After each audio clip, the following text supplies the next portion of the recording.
तर इकडे बघू शकता सगळी पूजेची सामग्री काढून ठेवलेली आहे. म्हणजे आजचा वार शुक्रवार आहे आणि आज आहे वैभव लक्ष्मी उद्यापन. तर पूर्व तयारी झालेली आहे. म्हणजे 2 दिवसापासून प्लॅनिंग चालू आहे की या शुक्रवारी वैभव लक्ष्मी उद्यापन करायचं, कारण 2 शुक्रवार माझे गॅप झालेले आहेत देवस्थानी गेल्यामुळे. परत आता 2-4 दिवस तरी असेच कार्यक्रम असणार आहेत. आज वैभव लक्ष्मी उद्यापन करत आहे. परत सत्यनारायण कथा म्हणजे देव वामनं करायचे, त्यानंतर महादेवाचा अभिषेक करायचा आहे. म्हणजे श्रावण महिना आहे त्यामुळे दररोज काहीतरी काही असणार आहे, कारण 10-12 दिवसाचा आमचा टूर झालेला आहे. म्हणजे देवदर्शन करून आम्ही आलेलो आहोत आणि आल्यापासनं दररोज काहीतरी काही आहे घरामध्ये. एक तर घरभर पसारा, ते आवरायचं काय हे करायचं हे पण चालू आहे. तर असं जसं जमलं तसं मी हे कामं आवरत आहे, पण जे इम्पॉर्टंट आहे ते मला अगोदर करायचे आहे. तर इकडं बघू शकता वैभव लक्ष्मी पूजन मी इथंच मांडलेलं आहे. प्रत्येक वेळी समोर पाटा ठेवून पाट्यावरती मी मांडत असते, पण यावेळेस मी इथं चौरंगावरतीच वैभव लक्ष्मी पूजन मांडलेलं आहे. म्हणजे नवीन लाल कपडा अंतरलेला आहे, त्यावरती मी तांदळाची रास केलेली आहे. कळश भरून ठेवलेला आहे. कळशावरती एक वाटी, त्यामध्ये सोन्याचा दागिना आणि सोन्याच्या दागिन्याची हळदी कुंकू लावून पूजन केलेले आहे. लक्ष्मी मातेचा फोटो ठेवलेला आहे, हळदी कुंकू लावून पूजन केलेलं आहे. फुलाचा हार वाहिलेला आहे आणि लाल फूल, पिवळं फूल सगळ्या कलरची फुलं आज मी आणलेले आहेत आणि वस्त्रमाळ वाहिलेली आहे. समया ठेवलेल्या आहेत, तुपाचा निरांजन, आरत्या, म्हणजे पूर्ण पूजेची सामग्री मी ठेवलेली आहे. वैभव लक्ष्मी मातेचं पुस्तक आणि श्रीयंत्र, म्हणजे या पूजेमध्ये श्रीयंत्राला खूप महत्त्व आहे. तर श्रीयंत्राचं पूजन करून घेतलेलं आहे आणि इकडं आरत्या, समया सगळ्यामध्ये मी तेल आणि एक तुपाचा निरांजन ठेवलेला आहे. आता आरत्या प्रज्वलित करून घेऊया. आणि अगोदर मी लक्ष्मी मातेची कथा वाचवते आणि सगळ्या बायकांना मी सांगितलेले, म्हणजे सुहासिनी मी 7 सांगितलेले आहेत. एक ताई म्हणत होत्या, ताई इतका कमी स्वयंपाक, इतके कमी जण सांगितलं तुम्ही. तर हो ताईनो, मी अगोदर 2 वेळा वैभव लक्ष्मी मातेचं पूजन केलेलं आहे. कथा परत उद्यापन मी केलेलं आहे. ही 3री वेळेस आहे. म्हणजे असं म्हणलं जातं केलं तरी 1 वेळा करायचं, नाही तरी 3 वेळा करायचं. तर ही 3री वेळा आहे मी वैभव लक्ष्मी माता उद्यापन करत आहे. आणि 2 वेळा जेव्हा मी उद्यापन केलं त्यावेळेस मी 11 सुहासिनी सांगितलेल्या होत्या, पण यावेळी इतका गोंधळ आहे ना, जसं की दररोज एक कार्यक्रम म्हणला तरी कमीच आहे. तर ती पण मला तयारी करायची होती, ही पण तयारी करायची होती, त्यामुळे थोडासा गोंधळ झाला म्हणून फक्त 7 सुहासिनी सांगितलेल्या आहेत. तर वैभव लक्ष्मी माता पूजन मी मांडलं, कथा वाचवलेली आहे, आरती करायची आहे. पण सुहासिनी आल्यानंतर मी आरती करणार आहे. थोड्या वेळामध्ये सगळेजणच येतील, म्हणजे सगळ्यांना मी फोन केलेला होता. मी 1चं टायमिंग दिलेलं आहे सगळ्यांना, पण आता 1:15 वाजलेले आहे. थोडासा लेट झाला, मी फोन केलेला होता. थोड्या वेळात येतील सगळेजण, कारण एक काम नसतं, सगळं आवरायचं आहे. 1 वाजेपर्यंत मला सगळं कंप्लीट करायचं होतं, कारण 2 वेळा स्वयंपाक झाला. अगोदर सगळ्यांसाठी झाल्यानंतर मी सुहासिनीसाठी स्वयंपाक केलेला आहे. परत देवपूजेला मला थोडासा वेळ जास्त लागला. रोजची देवपूजा, तुळशीपूजन, उंबरापूजन, वैभव लक्ष्मी माता पूजा मांडणं, कथा वाचवणं यामध्ये थोडासा वेळ जास्त गेला. तरी पण दिनेश आहे मदतीला, त्यामुळे तितकं टेन्शन नाही आहे. तर पूजा कंप्लीट झालेली आहे. आता सुहासिनी येतील. अगोदर मी भाजी वगैरे करून घेतलेली आहे. म्हणजे टमॅटो आणि बटाटा मिक्स भाजी मी बनवलेली आहे. स्वयंपाकात काय काय बनलेलं आहे, भाजी, चपाती, वरण, भात आणि खीर बनवलेली आहे. म्हणजे आजच्या दिवशी खिरीला खूप महत्त्व आहे. तर मी नूडलची खीर बनवली. त्यावरती तुम्ही बोलत होता की ताई नूडलची खीर कोण बनवतं, तर खरंच खूप छान बनते ताई. तुम्ही म्हणत होता तांदळाची खीर बनवायची किंवा रव्याची बनवायची, पण ही पण खीर खूप छान बनते ताईंनो. आणि याला ना पायसा पण म्हणलं जातं. म्हणजे थोड्याफार शेवया दुधात ही खीर जी आहे ना बनवली जाते. फक्त दूध आणि ड्रायफ्रूट टाकून मी खीर बनवलेली आहे. आणि असं काही नेम नाही की हेच बनवायचं आहे तेच बनायचं आहे, कारण पुस्तकात पण लिहिलेलं आहे गोड खीर आपल्याला बनवायची आहे. तुम्ही शेवयाची बनवा किंवा तांदळाची बनवा किंवा रव्याची बनवा. पुस्तकात तरी हे पण लिहिलेलं आहे की तुम्ही साखर भात पण बनवू शकता, पण तुम्ही काही बनवा, श्रद्धेने बनवा. असं काही नियम नाहीत की तुम्हाला हेच बनवायचं आहे तेच बनवायचं आहे. जेही बनवा श्रद्धेने बनवा. तर असो ताईंनो, आता मी इकडे बनवत आहे चपात्या. थोड्या वेळात सुहासिनी येतील. आल्यानंतर मग त्यांचे पाय धुणं, पूजा करणं, मग जेवायला वाढणं. तर एकतर घरामध्ये मदतीला कोणी नाही. दिनेश आहे, त्याला हे सगळं जमणार नाही आहे. वेदिका आली असती ना, खरंच मी निवांत ही सगळी कामं केली असती. म्हणजे गरमागरम चपाती बनवणं आणि जेवायला वाढणं हा विचार मी केलेला होता. पण आता वेदिका पण नाही आहे आणि सुहासिनी आल्यानंतर आता मी चपाती करत बसेन तर त्यांना जेवायला कोण वाढणार हा पण प्रश्न आहे. म्हणून मी अगोदर सगळ्या चपात्या मी बनवून घेत आहे. कणिक 1 वेळा मळून घेतली मी, आणखीन मऊ म्हणजे नरम करून घेतलेली आहे. आणि इकडे 3 पदरी मी चपाती करत आहे. बघू शकता ही चपाती गार झाल्यानंतर छान याचे पुरदे निघतात आणि छान नरम बनून राहते. तर पूर्ण स्वयंपाक बनलेला आहे. आता अगोदर मी देवीला नैवेद्य दाखवते आणि तोपर्यंत सुहासिनी येतील. मग सगळ्यांचे पाय धुणं, पूजा करणं आणि जेवायला वाढणं हे सगळं आता सुरू होणार आहे. तर दिनेशला मला अगोदर आपण आरती करू, म्हणजे कथा वाचवलेली आहे. मी विचार केला की सुहासिनी आल्यानंतर आपण आरती करूया, पण आणखीन कोणी आलेलं नाही. तर येईपर्यंत मी आरतीला सुरुवात करते, म्हणजे तोपर्यंत सगळेजण येतील. तर इकडं दिनेशला मी दिलेले कापूर मी घेतलेले आहे आरती, आणि अगोदर मी देवीची आरती करून घेते. तर तुम्ही सगळेजण कसला वेट करता, या सगळेजण लक्ष्मी मातेची आरती म्हणायला.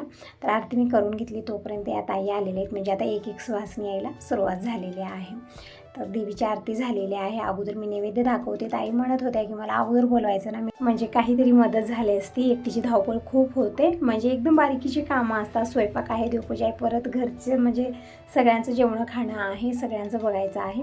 त्यामध्ये थोडासा मला वेळ जास्त लागला, पण काही हरकत नाही. अगोदर वाटलं की वेदिका येईल, परत मी पूजाला पण कॉल केलेला होता, पण पूजा पण नाही आहे, ती देवस्थानी गेलेली आहे.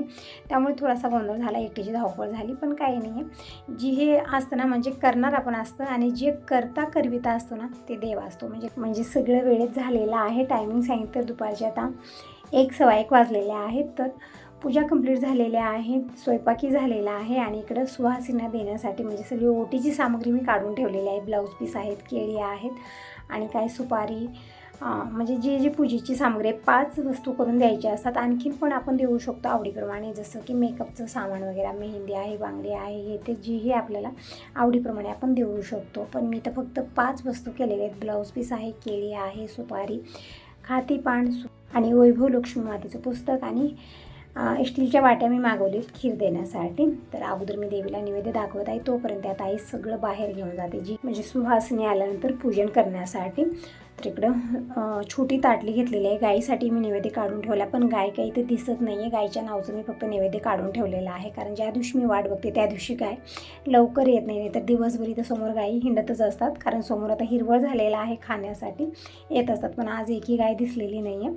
तर इथं गाईच्या नावाचं नैवेद्य मी काढून ठेवलेलं आहे, आणि लक्ष्मी मातेला नैवेद्य मी दाखवत आहे. बघू शकता सगळ्या सुवासिनी आलेल्या आहेत. तर आता वेट कसला आहे, पटकन सुहासिनीची पूजा करून घेऊया. आता परत उद्या पण असाच गोंधळ असणार आहे, म्हणजे जसं मी तुम्हाला म्हणलं की सत्यनारायण पूजन, कथा, आरती हे होणार आहे, देववामनं करायचे आहेत. आणि जास्त काही जणांना मी सांगत नाही, हे म्हणत आहेत की आणखीन एक वेळा आपल्याला काशीला जायचं आहे, तेव्हा देवबामनं जे आहे ना ते आपण मोठ्या प्रमाणात करूया. म्हणजे गावाकडची काही मंडळी सांगायची, पाहुण्यांनाही सांगायचं आहे.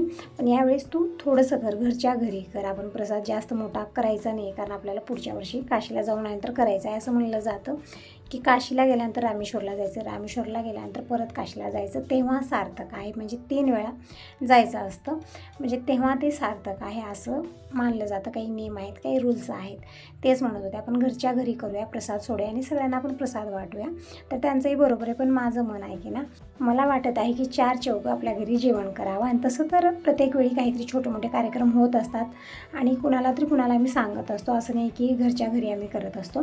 तरी पण आता देवबामनं करायचे आहे, तर 4 चौघांना सांगायचं, अशी माझी इच्छा झालेली आहे. तर आता बघूया काय काय होईल. आता उद्यापासून म्हणजे उद्याच मला करायचं आहे सत्यनारायण, परत सोमवारी अभिषेक असणार आहे, नंतर गोंधळ खूप होणार आहे. म्हणून मी विचार केला की आज वैभव लक्ष्मी उद्यापन करत आहे, उद्या सत्यनारायण करायचं आहे, मग सोमवारी अभिषेक असणार आहे. तर सगळी तयारी थोडीफार मी आवरून ठेवलेली आहे. म्हणजे काहीतरी करायचं तर नियोजन अगोदरच करावं लागतो, कारण त्याच वेळेत नियोजन करणं आणि त्याच वेळेत होणार नाहीत असे कार्यक्रम. त्यामुळे थोडीफार तयारी, आणि कशी एकटीची धावपळ होत आहे. हे असतात गॅरेजमध्ये दिनेश जरा सुरू असतात, काही बाहेरचं लागतं तो आणून देत असतो. पण जी ही तयारी करायची, जी यावरावर करायची आहे, ते सगळी मलाच करायची आहे. तर इकडं अगोदर सुहासिनीची मी पाय धुलेले आहेत, म्हणजे एक कन्याकुमारी आहे, बाकीच्या सुहासिनी आहेत. तर अगोदर मी पाय धुलेले आहेत आणि पूजन करून घेतलं, फूल वाहिलं, अक्षदा वाहिल्या, आरती करून घेतलेली आहे. आणि इथं जी ओटीची सामग्री मी ठेवलेली आहे ती सगळी मी एक एक करून देत आहे. म्हणजे 5 वस्तू मी केलेल्या आहेत, आवडीप्रमाणे आपण कमी जास्त करू शकता. म्हणजे कोणी 9 देतं, कोणी 11 देतं. यामध्ये बांगडी, मेहंदीचं कोण, टिकली हे सगळं पण ठेवलं जातं. आणि हो, आजपासून व्हिडिओ तुम्हाला वेळेत येतील, कारण आतापर्यंत थोडंसं असं झालं ना, म्हणजे कुठलेही व्हिडिओ जे आहेत ना वेळेत तुम्हाला आलेले नाही आहेत. एक दिवस तरी गॅपच झालेला आहे. जेव्हापासून मी देवस्थानी गेले होते तेव्हापासून खूप गोंधळ झालेला आहे. एकही व्हिडिओ तुम्हाला वेळेत आलेले नाही आहेत, त्याबद्दल मी सॉरी म्हणत आहे. पण आजपासून व्हिडिओ तुम्हाला वेळेत पोहोचतील. तर एकच म्हणेन, व्हिडिओ पूर्ण बघा, आवडला तर लाईक जरूर करा, पहिल्यांदा बघत असाल तर चॅनलला सबस्क्राईब जरूर करा आणि कमेंट करून नक्की सांगा. तुमच्या कमेंटमुळे, तुमच्या लाईकमुळे मी खूप मोटिवेट होते. काही चुकलं नक्की सांगा, म्हणजे न कळत माझ्याकडून चुका होता, तुम्ही सांगत असता आणि मी तशा पद्धतीने करतही असते. म्हणजे खूप छान तुम्ही सजेशन देता, खूप छान कमेंट करता, वाचल्यानंतर खरंच मला खरंच छान वाटतं आणि मी तशा पद्धतीने करत पण असते. तर इकडं अशा पद्धतीने मी सगळ्या सुहासिनीचं पूजन करून घेतलेलं आहे, आरती करून घेतलेली आहे आणि ओटी भरलेली आहे. आणि आता जेवायला वाढू. दिनेशलाही मदतीला बोलवलेलं आहे, म्हणजे जे वाट्या आणून ठेवलेल्या आहेत त्यामध्ये खीर भरून आणायला सांगितलेली आहे दिनेशला. म्हणजे खिरीची वाटी देऊनच सगळ्यांची मी पाय पडणार आहे आणि मग नंतर जेवायला वाढणार आहे सगळ्यांना. तर इकडं सगळ्यांची मी ओटे अशा पद्धतीनं भरत आहे. जेही चुकलं मुकलं लक्ष्मी माता माफ करावे, कारण न कळत व्यक्तीकडून चुका होतच असतात. आपण कितीही विचार करून केलं तर म्हणजे एखादी तरी चूक व्यक्तीकडून होतच असते. तर लक्ष्मी माता माफ करावं. तर इकडं सगळ्या ताईंची मी अशा पद्धतीनं पूजा केलेली आहे, ओटी भरलेल्या आहे. आणि इकडं दिनेश सगळ्या वाट्या आणून देत आहे खिरीनं भरलेल्या. म्हणजे खीर जी आहे ना गार झालेली होती, तर मी काय केलं, आणखी थोडंसं दूध टाकलं, साखर टाकले आणि गरम करायला ठेवले. तर गरमागरम खीर इकडं वाटीमध्ये दिनेशनं भरून आणून ठेवलेले आहे, म्हणजे सगळ्या सुहासिनींना देण्यासाठी. आणि पुस्तकं, केळी, ब्लाऊज पीस, खाती पान आहे, सुपारी आहे, तांदूळ आहेत, सगळ्या वस्तूची मी ओटी भरलेली आहे. परत आणि बाहेर रिमझिम पाऊस सुरूच आहे, म्हणजे 3-4 दिवस झाले पाऊस खूप आहे इकडं. म्हणजे नद्या भरून आलेल्या आहेत, सगळ्या नद्यांना म्हणजे नद्या भरून पुलावरून पाणी जातं, एसट्यासुद्धा बंद आहेत इकडं. अशी परिस्थिती झालेली आहे. खूप पाऊस आहे, हवा पण खूप आहे, म्हणजे एक वेगळंच वातावरण झालेलं आहे. खूप चिखल झालेलं आहे दारासमोर. तर असं इकडं अशा पद्धतीने मी सुहासिनीची पूजा केलेली आहे, ओटी भरलेली आहे, खीर दिलेली आहे वाटीमध्ये आणि सगळ्यांची मी पाय पडत आहे. तर आता पूजा वगैरे झालेली आहे. आता अगोदर सगळ्यांना जेवायला वाढते आणि जोपर्यंत की यांचं सगळ्यांचं जेवण होईल तोपर्यंत बाबा पण जेवण करायला येतील आणि टिफिन पण मला भरायचा आहे. म्हणजे असा गोंधळ तरी आपला दिवसभर चालतच असतो, तरी पण वेळेमध्ये सगळी कामं आवरली छान वाटतं. म्हणजे धावपळ तर आपली होतेच, पण वेळेला महत्त्व आहे, सगळी कामं वेळेत झाली पाहिजे. तर इकडं सगळ्या ताईंना मी पत्रवाळ्या, परत दुरण, गिलास सगळं दिलेलं आहे. सगळे स्वतःहूनच घेत आहेत, म्हणत आहेत तुमच्या मदतीला कोणी नाही, कामं जास्त आहेत घरामध्ये. तर हो, बरोबर आहे. म्हणजे व्यक्ती एकटा असला ना आणि पूर्ण घरची जिम्मेदारी जेव्हा व्यक्तीवर असते तर खरंच खूप धावपळ आपली होत असते, कारण सगळ्यांचं जेवणं खाणं हे ते खूप बघायचं असतं आणि त्यामध्ये काहीतरी आपण एक्स्ट्रा काही केलो मग त्या दिवशी तर सांगूच नका, असं आहे. ते ताई तेच म्हणत आहेत, थोडंसं लवकर आम्हाला कोणाला तरी सांगायचं ना, आम्ही आला असतो, आम्ही मदत केली असती. तर बरोबर आहे यांचं. पण मी जसं म्हटलं की वेदिका येणार होती, पूजाला मी फोन केलेला होता, त्यामुळे मला वाटलं कोणीतरी येईल, त्यामुळे मी आता ताईंना काही अगोदर सांगितलेलं नाही आहे. म्हणजे सकाळी लवकर जाऊन सगळ्यांना हळदी कुंकू लावून आमंत्रण देऊन मी आलेली होती आणि नंतर मी परत बोलवायला नाही गेली. फक्त फोनवरती सगळ्या ताई आलेल्या होत्या, कारण त्यांना पण माहिती आहे की घरी कोणी नाही आहे मदतीला, त्यामुळे फक्त एक फोन केला आणि सगळ्याजण आलेल्या होत्या. तर सगळ्यांचं जेवण झालेलं आहे सुहासिनींचं. आणि आता बाबा पण जेवण करायला आलेले आहेत आणि वेदिका पण आत्ता आलेली आहे. म्हणत होती की कॉलेजला गेलेली होती, पेपर आहे तिचं, त्यामुळे तिला काही येणं झालं नाही, आता आलेली आहे आणि तिची मैत्रीण पण आलेली आहे. तर दोघींनाही मी जेवायला वाढलेली, बाबाही जेवण करत आहेत. तर सगळ्यांचं जेवण खाणं झालेलं आहे आणि जी ही कामं होती थोडीफार ती पण मी आवरलेली आहेत. आणि आता आले होतो आम्ही घरच्या पाठीमागं, म्हणजे पेरूचं झाडे बघू शकता, इथं भरभरून अशी पेरू लागलेले आहेत आणि खूप छान आहेत खाण्यासाठी. म्हणजे एकदम पिकण्याची गरज नाही, थोडेफार कच्चेच खूप छान लागत आहेत.